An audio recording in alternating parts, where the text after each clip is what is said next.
Miss Trish Blackwell, you were on my show, and we didn't catch it on we didn't catch it on video or on audio, the fangirling that just happened, but I've been such a fan of yours for a long time now. I'm so stoked to have you on the show. I am just delighted to connect, and I appreciate the opportunity to hang out and talk about something that we're both passionate about and that needs more conversation around, so we can take the stigma, take people's overthinking. I mean, let's just start being ourselves and being free and like living life and not being distracted by the nonsense in our heads.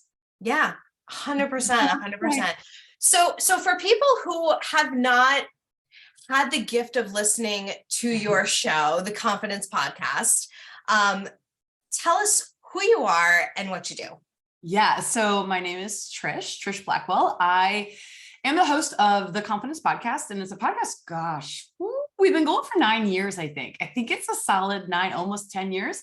And I've been confidence coaching during that process and since. And I got into this space first and foremost because I was passionate about body image and eating disorders, because I was stuck in the worst of all types, right? And I was stuck in, so background, even if we pull back the lens even more, I was a full scholarship Division I athlete.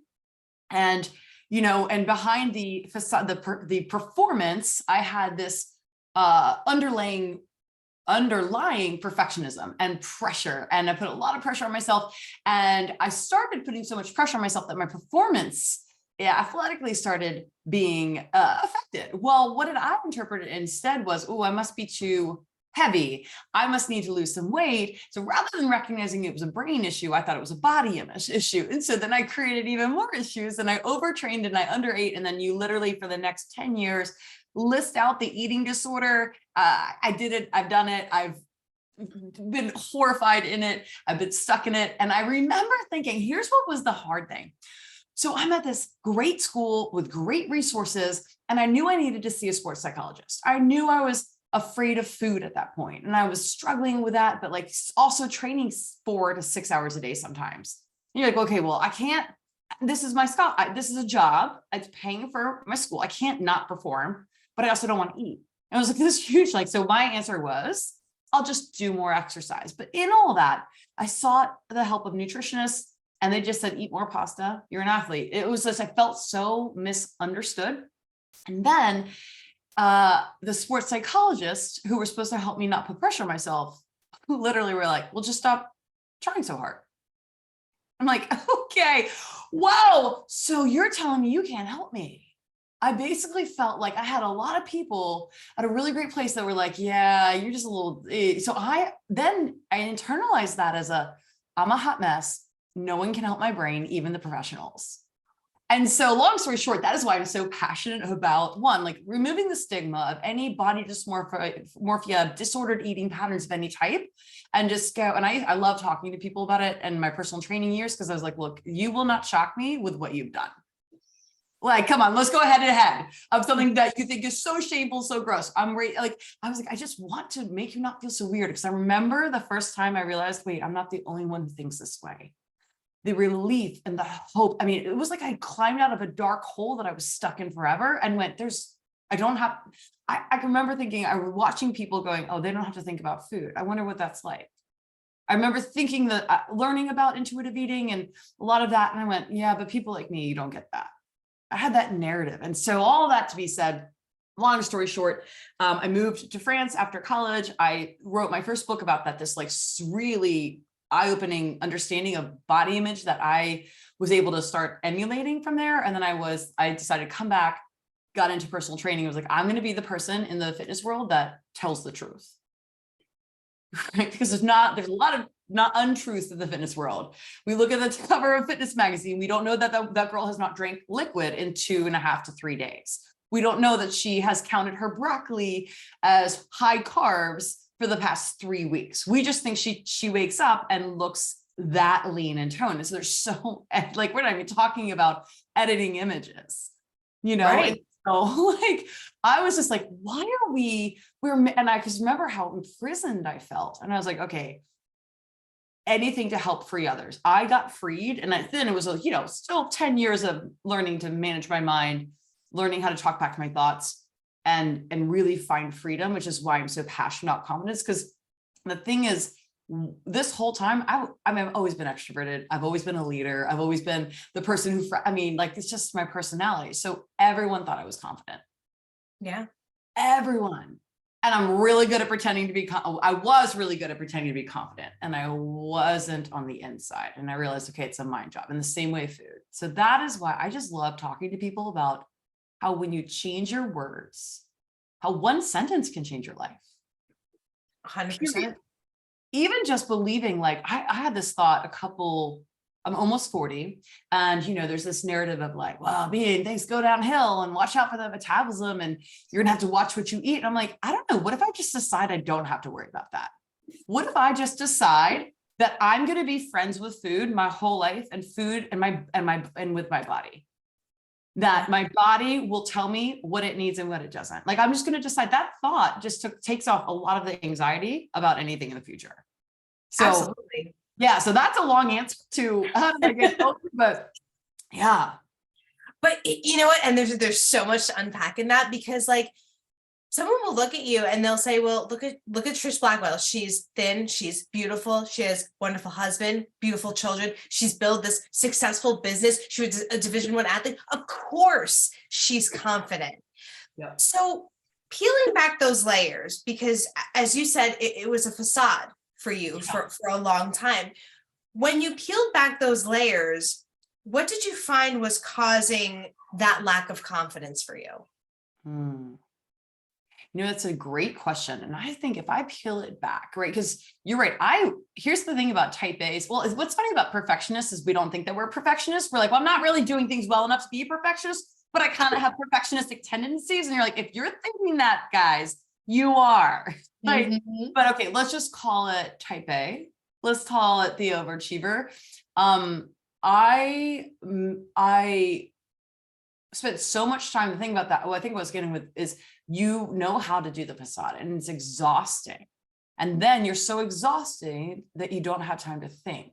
So I got stuck in a cycle of years of being a massive action taker and a massive pretender and massive accomplishments. Checking the list of anything I did, I would be able to do, but I didn't have even just 10 minutes a day to think about what I was thinking about. So underneath all of that, though, Alana, I think was that I was believing a narrative that I needed to prove myself. That somehow, if I finally proved myself, then I would be worthy. So it was a worthiness issue. And it was the thing is, if you go, I'm just going to prove myself. I'm going to prove it myself when I make my first 6 figures. I'm going to prove myself when I hit that perfect body fat percentage. I'm going to prove myself when I run a marathon in this thing. I mean, I kept picking these mile marks. And then the thing is you cross the finish line, metaphorical or real, and you go, feels good for 10 minutes. And then you're like, okay. Or I had at one point, I can remember getting like that. Like, I was like, okay, my body's perfect. Like it was, I can remember going, and then the anxiety overwhelm of, oh, what tomorrow? Like, it was like, and it was all it's like, wait a second, like I am chasing the wrong thing. I'm chasing the wrong thing. I'm trying to create happiness and confidence from external things versus from the inside out. And that's like, okay, we know that happiness is with all these core adages that we hear as kids, they're true. It starts on the inside. If you think you can do it, you can. Like, it's just, but it's mind blowing when you actually see it as an adult and you live it out and you're like, wait a second, that statement I learned when I was in 2nd grade, that's true. Why wasn't I just keeping it simple? Yeah. And you know, I think it's so hard for people to wrap their head around the fact that somebody who is thin or beautiful or successful, like I have a lot of people say, yeah, but you're thin. And I'm like, yeah, but when I was at my thinnest, I was my most miserable. So you can't tell me. Me too. You can't tell me that a goal weight is going to make you happy. You just can't. Nope. It has nothing to do with that. I got to say, the biggest thing that changed my really that next level of freedom was pregnancy. I was afraid. I swore off. Like, I was like, I don't like kids. I'm not going to do the kid thing. But really, if we really peeled it back, it's because I was afraid of being pregnant. I did not have a relationship with my body that was trust-based. But the thing is, like, I had my pregnancies, it was just so transformational, just like an invitation to trust. Yeah. And right, an invitation to go, here I am, I need to lose weight. And like, and you set up structure for whatever you need, but it was life-changing for me. But yeah, there's a lot of people I think that go, well, you're blonde and you're extroverted and this, and I, for me, I'm like, but I can tell you the misery in my mind that I have felt is entirely the exact same as anybody else who feels stuck in their body without a solution. And my context of I have a very fit, very active mother. And my father is overweight and has been obese my whole life.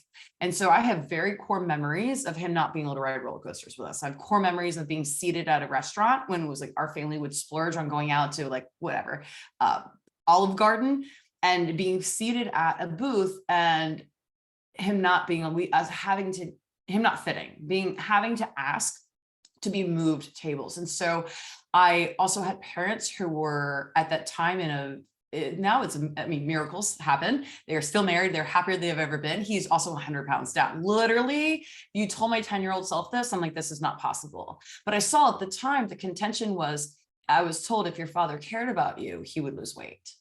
If your father loved us. And so it was highlighted in their fights. I got brought into, look, how embarrassing is this? He doesn't love you enough. So he's going to embarrass us in public and we have to sit somewhere. So even though I've never struggled with being overweight, I have been in a family where it has been weaponized and a fear tactic. And it also contributed to my eating disorders. Again, healing has happened. They have a beautiful marriage now, so I really want people to know, like, even if we don't look the same, I understand, or at least I can empathize with the pain and the thoughts and the other than-ness that you feel and the judgment. And also in personal training, the number of people I worked with to lose weight that were significantly overweight, most of them are under eating. And it enrages me because there's so much judgment from society that, right? It's just like, and the way to get, and this, we have to increase the calories to get the metabolism to work. And so it is terrifying. If you're 50 or 100 pounds overweight and you're used to eating 1,000 calories a day and your it's like, it is scary to eat more, but if you eat more and you eat the right things and it's guided, you will lose the weight. Exactly. It's like we have to do the opposite of what diet culture tells us to do. Yes. Yes. Yes. I have clients that come to me and they're like, I keep binging. And then they tell me they don't eat anything any day, like all day, and it leads to this binge. And I say, well, you have to do the opposite of what your brain is telling you, because after a binge, your brain is telling you to restrict, but that is setting you up for the next binge. Yeah. And I think for me, the binging was right, because I would do that. I would binge and then I eat for 2 days and then binge and then do a 3-hour workout. And for me, the freeing sort of, when I find myself on a hamster wheel of like, self-sabotage, I always look at it, how do I get off of this? What's the exit off of this highway? And for me, it was, what if I get curious about the binge versus judgmental? When you can shift from self-criticism, because when we binge, the angry, self-critical, self-judging voice comes out. And it's like, okay, but that just perpetuates it. What if I got compassionate? From self-criticism to self-compassion. Or from criticism, I like to think of it as criticism to curiosity. Mm-hmm. Okay, so what was the emotion I was feeling? That's interesting. Huh. And like when you're curious, then you can take something from it. You can go, I'm going to have gratitude for whatever just happened, because in this gratitude, there's something for me to learn here. I still have a lesson here. And if I can take the lesson, there is growth. Whereas for me, I used to just shower myself in shame and hatred. Like hard. Yeah. But if we're honest, what I was really freeing for me, one of the first breakthroughs was, wait, I don't binge. I used to think, wow, I binge because name the million horrible things you could possibly say about yourself. Instead, it was, oh, Trish, it's not an overeating problem. It's an underfeeling problem. There's an emotion that you don't want to feel and you're scared, whether it's overwhelm, stress, anxiety, whatever. So you binge, right? Because you know the emotion of anger at your self, and that's a very comfortable emotion. So that emotion feels safer. You hate it, but it's safer than this uncertainty you feel. So, and then once I realized, I was like, oh, I'm just exchanging emotions. It's not about the food. It lifted a lot of shame from me. Yeah. That was actually the one sentence that changed everything for me. And I don't even know who said it, but they said it was on a podcast. It's not really about the food. And I was Yeah. like, oh shit. Hold up. Yeah. Oh my God. And it was similar to your journey. It was this wiring to people please and to receive external validation. And if I was thin, I was what society wanted me to be. I was society's version of pretty. I was Yep. achieving something, but it Yep. didn't make me happy Yep. because it wasn't coming from me. I hated myself Yeah. at that point. But I have to ask because you train Olympic athletes. Yeah. It was, yes. You Yes. used to, right? Yes. Well, no, and I do some mindset training. Yes. Okay. Yeah. Tell me tell me the story of an athlete, no names, obviously. Yeah. But what are some misconceptions we have about athletes in terms of their athleticism or their relationship with food or their confidence levels or their bodies? Like, because we see these athletes as peak health, peak physical performance, has everything in front of them, their future. What don't we know? Yeah. What we don't know is that there is nothing different about them than you and me. They just do ordinary things with more consistency than anyone else. And they struggle with the same things. They struggle with the pressure. They struggle with the judgment. I think it's also, so I'm going to relate Olympic athletes to high performers, right? Because if we talk about just being a high performer in general, anybody, and you might think you're not a high performer. If you have high expectations of yourself, or if you've ever said, I'm just hard on myself, you're a high performer, right? You have a high capacity to do things. It's this pressure where everyone, and it might be that, you're achieving all kinds of things and people like, they're happy, they're good. And on the inside, you're like, but nobody's actually like, I actually am not good. I don't really believe in myself. So I think there's a lot of people that look at athletes that are at that level and go, well, you already know you're good. You already know that you're the best. They don't. The true breakthrough is that I do with these athletes is to get them to do affirmations where they believe in the edge that they have, whether it's their passion for their sport, whether it's their commitment and discipline in the smallest things, and just to be able to get them to have that not arrogance, but there's an ownership, a dominion over believing there's no one who trains like me. I'm not intimidated by any competition because I know, but typically these are such hard driven, wired for success people. They're always thinking they're wired to go, I could probably do more. How to trust that they are already ready and trust their brain to perform, or their body to perform, and to allow their brain to take over. So the work I do with them is really, how do you train your brain? If you're going to train your body and represent your country or get full scholarships in places or be a professional athlete, because some of these athletes have then transitioned to professional athletes. Are you training your mind and your brain as much as you're training your body? Because if you're not, that is, so for us, when they work with me, this is the edge. If you can stand against any sport and go, I literally, because look, there's only so many hours of the day that you can train your body. Your body needs rest. But if you know that you are more disciplined in the training of your mind than anyone else, you will outperform them. That's awesome. So how do we train our brains? What's like one strategy that listeners can take away from? Like, how do we start the process of training our brain? Don't laugh because it's so simple. Okay. Please, you guys are gonna be like, oh, why'd she say that? That's so, I've tried it before. Journal. It's so simple, but like literally journal, but journal effectively and journal in a way that teaches you to have a conversation with yourself. One of the core of how I teach journaling is, and it should be less than 5-minute activity, and you can expand, but as a core, you go 5 minutes no matter what. 5 things you're grateful for, and then here's and what is blocking my mind today? Like, what's my negative thought? Reframing that thought, talking back to it, actually taking the time to go, I'm worried about this, and also for athletes and anybody that has a goal. After you write your 5 gratitudes, you write your goal down. I'm making $1 million in my business. I'm losing 20 pounds. I'm on my way, like something that you're like, this is the thing. This is what I'm doing. It's reminding your brain, hey, we've decided this is what we're doing. We're not hoping. That's also where I work with athletes of like, we're not hoping to win. We've just decided to win. Mhm. You're not hoping to lose weight. You've decided to lose weight, because in the past, when you've hoped to lose weight, you tried Weight Watchers, you tried everything, you tried Jenny Craig, and you tried, your own version of whatever, and you yo-yoed, is because you kept trying. We got to stop trying and start deciding. So simple act of writing out what you've already decided you do. And it's going to feel scary because you're like, I don't know if I can do it, but that's faith. This is like activated faith in your life for what you're willing to believe, right? So after that, then you go, okay, so this is the core thing. Is there a thought today that's blocking me from believing that? And you're right, that is your negative thought. And so the negative thought is going to be like, am I feeling, do I have dread today? Yeah, I do. Or I'm beating myself up over what happened in the kitchen last night. You write it down. You get very factually. And then what we do is the reframe after that's where the power is. One, you're learning how to have a self-compassionate, self-encouraging voice to yourself. And you're learning how to talk back to your inner voice.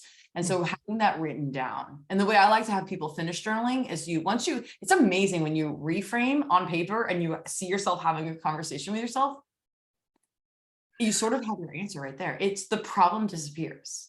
Yeah. And then you close it out with an affirmation. And I teach people how to write their own affirmations every day. So it's like, and you base that affirmation on where's your brain blocked for that day. Right. So maybe someone is on a weight loss journey and they got on the scale the day prior and they were disappointed. And then they end up saying, you know what, forget it. And they poured an extra glass of wine that was off plan. And then you wake up the next morning and you're feeling guilty. So you talk back and in the reframe, you would answer, hey, you know what did I learn? We learned that my emotion, I didn't slow down to feel my emotion and therefore I gave up. I had a micro quit yesterday. Today is a new day. That might be the reframe. But the affirmation is, I am still on my way to my weight loss and to learning to partner with my body, whatever. I like to have people flower it up, flower it down. Sometimes it's simple. Sometimes it's today's going to be a great day. And then sometimes it's, I'm not behind. I had a lesson that I needed to learn yesterday that I'm applying to today. I am proud of myself. So something like that. And I'll tell you, it's game changing. And we use that for athletes if they've had a bad race or they had a bad game or something. You go, look, that was just one thing. This is how we have that goldfish brain. We just decide, this is what I'm learning from it. Now I move on. Right. Absolutely. And I don't want to gloss over the fact that I think one of the keys to that type of journaling, which I also teach as well, is you don't say, I will, It's I am. I already am. Like I just got publication date for my book, Trish, which first I'm so excited. Yes. And I write down in my journal, I am a best-selling author. And I have no evidence for that literally at all. But you already are. I'm already there because it forces me to act as if I am. Yep. Now I can't believe how fast this went. I'm so angry about it. I have two questions for you. Okay. Number one, so when we do the reframes and talking in present tense for things that we want, people are going to say, that's so Pollyanna. That's so toxic positivity.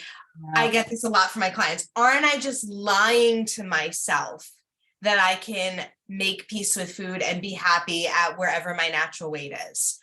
I have my answer for this. What is your answer to this? Because if anybody listens to the Confidence Podcast, you are oozing with motivation and positivity and, all the things. And so people could possibly mistaken that for toxic positivity. So what are we really teaching them?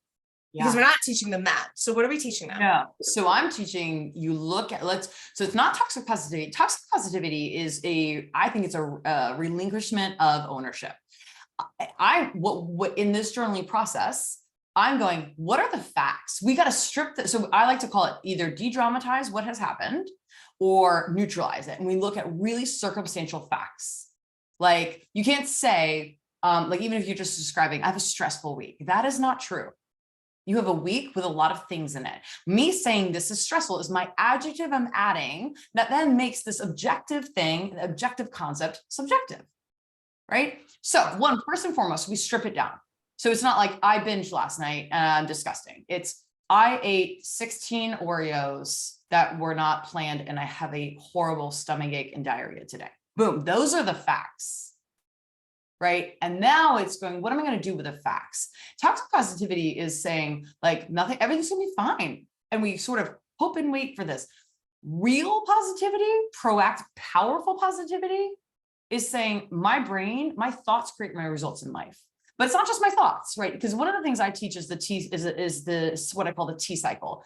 It's based on the think, feel, act cycle, right? So thoughts, emotions, action. And I like that because I don't have a mug, but if you were looking in a cup of tea, you'd be like, all right, I just want to reflect right now for a second.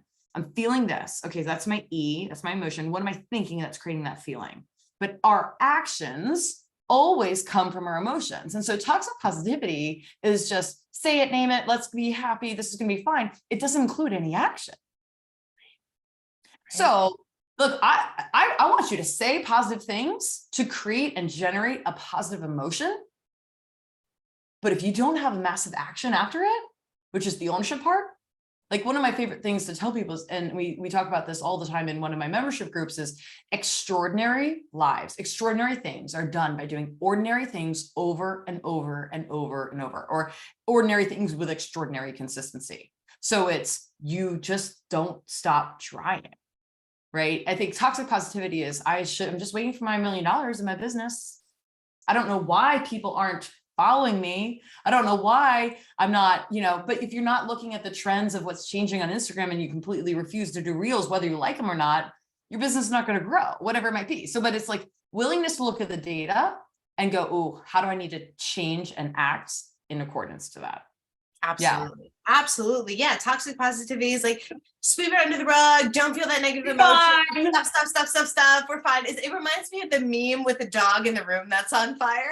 Yes. Well, honestly, toxic positivity reminds me of me in college and in my young 20s when I was miserable. And I was still wired as a positive person, but I wasn't taking ownership of the fact that I was involved in my own self. I was just like, I keep messing myself up. I'm a failure. I guess this is it, but I'm sure it'll get better.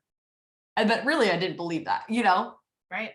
Right. And I tell them, listen, it's a choice, because I teach the same thing you do. It's circumstances are neutral. You have a choice whether to believe it this way or this way about it. So make your choice. It's not that you're lying to yourself or you're being delusional. You're just making a choice. You might be making a choice that's different from what we're socialized to believe, but just because everybody else is believing it doesn't serve us. Probably not, if we're talking about, diet culture. So yeah, exactly. Okay. Exactly. What are you going to make the story mean? What are you going to make the story mean? Like this is the circumstance. What do you want to make it mean? Yes. 100%. Yeah. Oh, and one other thing though, let me speak one more comment to that. When people say, oh, but isn't that just toxic positivity? I also think there's something as toxic negativity where we're like, well, I just can't help it. This is how I think. Yeah. Okay. Because you're thinking, you're already deciding you're stuck in that negativity. And so it goes both ways. I think people don't realize that that they are perpetuating their own stuckness. Yes. 100%. But it goes both ways, right? So yeah. It's a good point. That's a really good point. So as we end, the question I ask everybody, since this is the Finally Free podcast, Trish, to you, what does it mean to be finally free?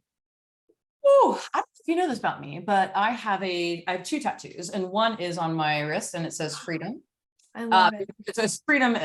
My face is important to me. So it's got freedom with a cross in it. It's like shaped as a cross. But for me to be finally free is so important that I tattoo it on myself, right? It means everything. Freedom is everything. The freedom to be yourself. I end every podcast, as you know, with be you, be free. And that it's so funny. I thought of, and when I started my podcast, I was like, this is how I'm going to end it. Here I am almost 10 years later saying the same thing. And the meaning has never changed, because the freedom to live. When I'm in the disordered eating patterns or the body dysmorphia or the pressure on myself, maybe even when I was past some of the body stuff, the mindset stuff and the pressure was still there, the performance, the desire to like I felt like it was a fog, right? And in that fog, I either could always feel like I was in a cage, or that I had these limitations, or that I had these, like I was running, but with shackles on. And you're like, how good it feels to if you're used to that and being held back, and then you can just run. You can run fast. You can do it is, to say it's life-changing is an understatement. but freedom is available. And I think really the core thing is to know, and anybody that's got a disordered or just not healthy relationship with food or their body, I think the first starting point is you're not going to be stuck here forever. We have to decide that our future can be better than our past. So I teach 4 tenets in confidence. Know who you are, know that you matter, know what you want, and know that your future is bigger than your past. If you were like, just to believe, like, I'm not sure how I'm going to find this freedom or like what the process is, but I know it's available to me. That's the start. It gives hope. And that's everything. Right. And as you say, faith, you have to have the faith in Yeah. something that you don't see yet. You can't see. But here's the thing, it's really important to know, look, I have the faith that my investments in the stock market are making money, or depending, but like I have the faith that the money that I don't physically see is in my bank account. I have faith that the chair I'm sitting on is not going to break, right? Like we have faith in a lot of things. And I think it's interesting to know, like, because I think if you want to strengthen your ability to believe in what you can't see, we have to give ourselves pause to go, wait, there's a lot of things I believe in that I don't see. Gravity, right? Like there's a lot. So look, I don't need to know and see how it's going to happen, but I know one of my favorite power phrases is people like me do things like this. So for somebody who's been stuck in it for a while, you're like, but I've been struggling for 10 years. But there are people like me who do things like this, who break free from that cycle 10 years in, 20 years in. Like there are already people, and if they can do it, you can do it. Absolutely. It's a great note to end on. I love that. So Trish, if people are looking for a body confidence coach, if they want to work with you, if they want to find you, where do they find you? So easiest thing, well, if you're a podcast listener, so the Confidence Podcast, or just check out trishblackwell.com. I have trishblackwell.com and collegeofconfidence.com. Great first stops. Yeah. Awesome. Trish, this was amazing. Thank you so much. I know. We go for 2 hours, girl. Seriously, I really could. So much fun. You're the best. The best. Thank you.